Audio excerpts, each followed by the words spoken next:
The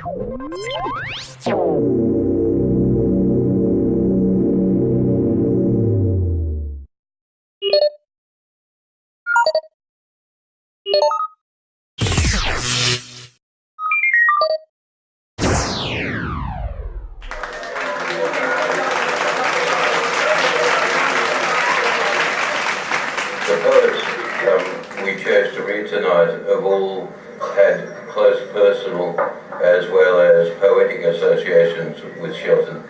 Our second reader tonight is Kerry Scuffins.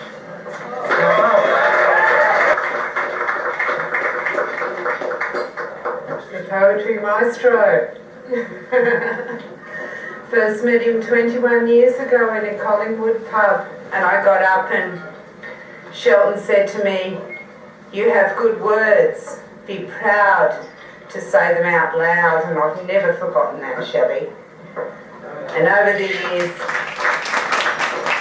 he has come to be to me the epitome of poetry. He's the person who's loved her and served her and honoured her and written for her and lived for her his whole life. Oh, I have lost the sanctuary of love, yet the sound of the clouds rings loud above my head. White cats fall from the trees like stricken birds or large dead leaves. It is Sunday. The cathedral morning at 6 o'clock echoes like an empty beer can. Cars and trucks begin their desperate stutter, broken sentences that end in the depth of night. And I have lost the sanctuary of love.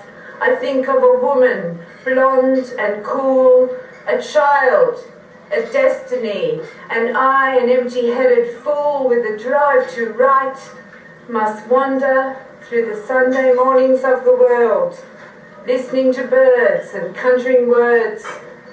Oh, I'm a desperate-hearted lover, willing to give myself to the love of leaves, of dawns, willing to open my arms to another world, to car rides along fantastic lanes full of wild trees, to gardens full of gorgeous flowers, ants and bees.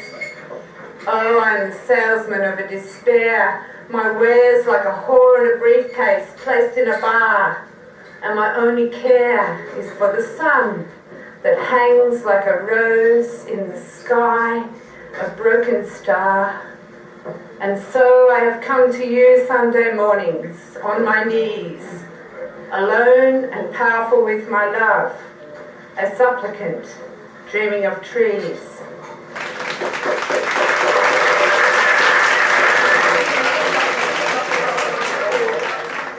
Lyn Boughton.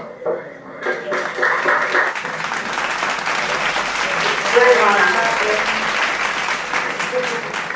Shelton Lea, it's a great honour to be reading this, and this was published, this poem, Fish Fart, in Going Down Swinging, many years ago, alongside the poem that Dorothy read earlier. So, for Shelton Lea. By Shelton Lea. Fish Fart. Those splendid ripples that occur on otherwise unruffled ponds, where rain is not about and there is an abundance of air, there you will find echoes of fish farts.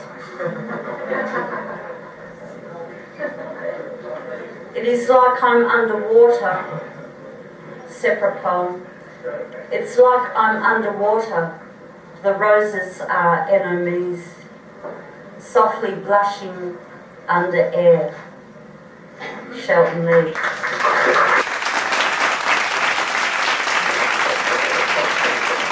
Thanks, Ron. Ian McBryde, whom I'll take this opportunity to thank for helping to organise this evening. Ian McBryde.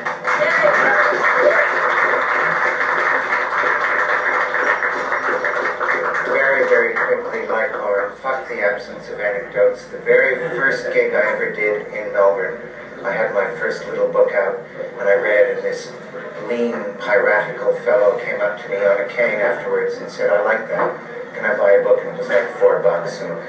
And I said, sure. Sorry, I'm shouting as we speak.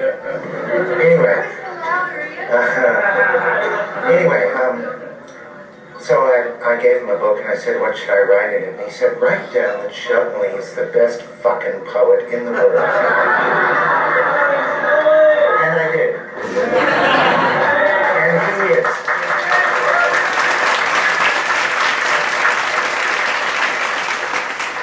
Very short poem from Shelley's new book. Days. There are no old days. No good old days. No, they were the days. These are the days, and more days, and all days. Stay on fire.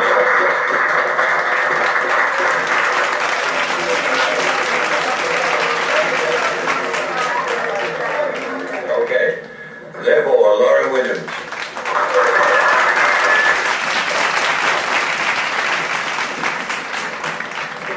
Shelton, and bugger the thing about the anecdote, I want to say that Shelton was pivotal in my writing career because he took me seriously at a certain point. I'd been doing it for ages, and he introduced me to Barrett Reed and put me on the bill at a fabulous reading at William Mora Galleries. It was a different level, and I suddenly thought, wow, I'm really doing this. And thank you, Shelton. Thank you.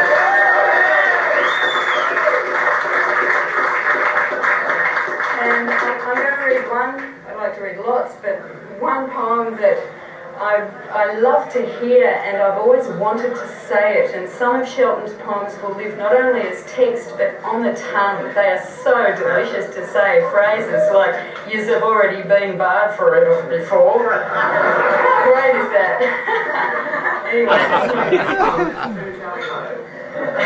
That's the one, you got it. And in the cells in Goulburn.